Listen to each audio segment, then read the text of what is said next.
రేవంత్ రెడ్డి గారి ప్రభుత్వాన్ని ఒక 15-20 రోజుల క్రితం కూడా అడగడం జరిగింది. మీరెందుకు కట్ ఆఫ్స్ చెప్తలేరు? ఉదాహరణకు 33 లక్షల మంది అభ్యర్థులు ఉన్నారు. 3 లక్షల మందిలో ఓపెన్ కేటగిరీలో అంటే మెరిట్ ఉన్న ఏ కులానికి చెందిన అభ్యర్థి అయినా ఈ 10,450 మంది ఉంటే ఈ 10,450 మంది కట్ ఆఫ్ ఎంత? ఎందుకు ప్రభుత్వం చెప్పడం లేదు? ఎందుకు పబ్లిక్ సర్వీస్ కమిషన్ ఈ కట్ ఆఫ్ గురిని అంత సీక్రెట్గా పెడుతున్నారు? అదేవిధంగా షెడ్యూల్డ్ కాస్ట్ కట్ ఆఫ్ ఎంత, షెడ్యూల్డ్ ట్రైబ్ కట్ ఆఫ్ ఎంత, ఓబీసీ కట్ ఆఫ్ ఎంత, అదేవిధంగా అగ్రవర్ణాల్లో ఉండే పేదలు అంటే ఎకనామికల్లీ వీకర్ సెక్షన్స్ ఈడబ్ల్యూఎస్ కోటాలో కట్ ఆఫ్ ఎంత, స్పోర్ట్స్ కోటాలో కట్ ఆఫ్ ఎంత, అదేవిధంగా మరి మిగతా minority quota BCE cut off ఎంత అని ఎందుకు ప్రభుత్వం చెప్పడం లేదు? మేము ఇంకో ప్రశ్న కూడా వేసినాం. ఓపెన్ కాంపిటీషన్ అంటే కేవలం అగ్రవర్ణాల్లో ఉండే ధనికులకేనా, లేకపోతే ఎస్సీలో కానీ ఎస్టీలో కానీ బీసీలో కానీ మైనారిటీలో ఉండే మెరిటోరియస్ అభ్యర్థులు కూడా ఓపెన్ కోటాలో ఉండవచ్చా అంటే దానికి టీఎస్పీఎస్సీ ఆన్సర్ చెప్పడం లేదు. మిత్రులారా, ఇక్కడే మరి అసలైన కుట్ర ఉన్నది. ఇలా యూనియన్ పబ్లిక్ సర్వీస్ కమిషన్ కేంద్రంలో భారత ప్రభుత్వం రాజ్యాంగబద్ధ సంస్థ అయిన యూనియన్ పబ్లిక్ సర్వీస్ కమిషన్ అంటే ఐఏఎస్, ఐపీఎస్, ఐఎఫ్ఎస్ ఇతర సెంట్రల్ సర్వీసెస్లను రిక్రూట్ చేసే యూనియన్ పబ్లిక్ సర్వీస్ కమిషన్ కూడా ప్రిలిమినరీలో కానీ మెయిన్లో కానీ ఇంటర్వ్యూలో కానీ సామాజిక న్యాయం ఈ కోటాలను పాటిస్తూ ఉన్నది. అదేవిధంగా పక్కన ఉండే కర్ణాటక సివిల్ సర్వీసెస్ కూడా ఈ కోటాలను ప్రిలిమినరీ, మెయిన్ అదేవిధంగా మరి ఇంటర్వ్యూలో కూడా పాటిస్తూ ఉన్నది.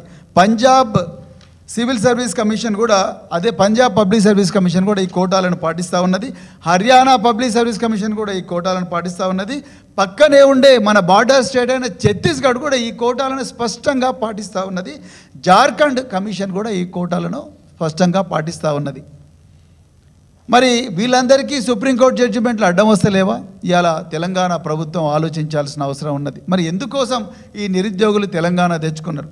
మరి ఈ 40లో ఉండే ఈ 40% ఉండే ఈ 10,450లో ఎస్సీలు ఎంతమంది ఉన్నారు? ఈ ఓపెన్ కోటా ఎవరైనా మెరిట్ ఉన్న ఏ ఎస్సీ అయినా పార్టిసిపేట్ చేయొచ్చు, ఏ బీసీ అయినా పార్టిసిపేట్ చేయొచ్చు, ఏ అగ్రవర్ణాల్లో ఉండే పేద వర్గానికి చెందిన వ్యక్తి అయినా కూడా ఇందులో ఉండవచ్చు. ఇందులో ఎంతమంది ఉన్నారో చెప్పమంటే ఎందుకు ప్రభుత్వం చెప్పడం లేదు? ఎందుకు దీన్ని అంతా సీక్రెట్గా పెడుతున్నారు? మేము వాళ్ళ పేర్లు అడుగుతలేం కదా, వాళ్ళ పేర్లు అడుగుతలేము, వాళ్ళ హాల్ టికెట్ నెంబర్లు అడుగుతలేము. ఎంతమంది ఈ ఓపెన్ కోటాలో ఉన్నారు? 10,450 అంటే 40% అన్రిజర్వ్డ్ కోటాలో ఎంతమంది ఉన్నారు? ఎందుకు చెప్పడం లేదు మీరు?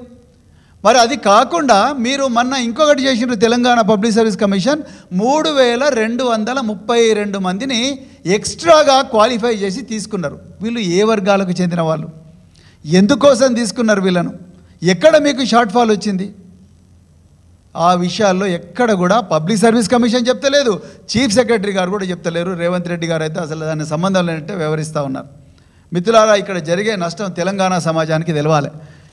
జీవో 29 ప్రకారం ఈ విధంగా రిక్రూట్మెంట్ జరిగితే జరగబోయేది ఏంటయ్యా అంటే ఎస్సీలలో మెరిటోరియస్ అభ్యర్థులు ఎవరైతే ఉంటారో వాళ్ళు ఎస్సీ కోటాలోనే పరిగణించబడతారు జీవో 29 ప్రకారం.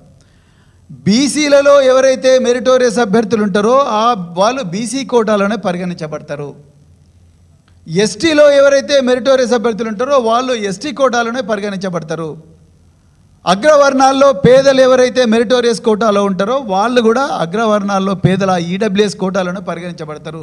వాళ్ళని ఎవ్వరిని కూడా ఓపెన్ కోటాలోకి రానివ్వడం లేదు. అంటే ఈ 40% అన్రిజర్వ్డ్ పోస్ట్స్ ఏవైతే 209 పోస్టులు ఉన్నాయో ఈ 209 పోస్టుల్లో ఎస్సీ, ఎస్టీ, బీసీ, మైనారిటీలు అదేవిధంగా అగ్రవర్ణాల్లో పేదలకు స్థానం లేదనేది ఇప్పుడు పబ్లిక్ సర్వీస్ కమిషన్ చేస్తున్న రిక్రూట్మెంట్ విధానం వల్ల చాలా క్లియర్గా అర్థమవుతున్నది. అంటే ఈ 40% పోస్టులన్నీ కూడా అగ్రవర్ణాల్లో ఉండే ధనికులకే ఇవ్వాలనుకుంటున్నారా రేవంత్ రెడ్డి గారు మీరు?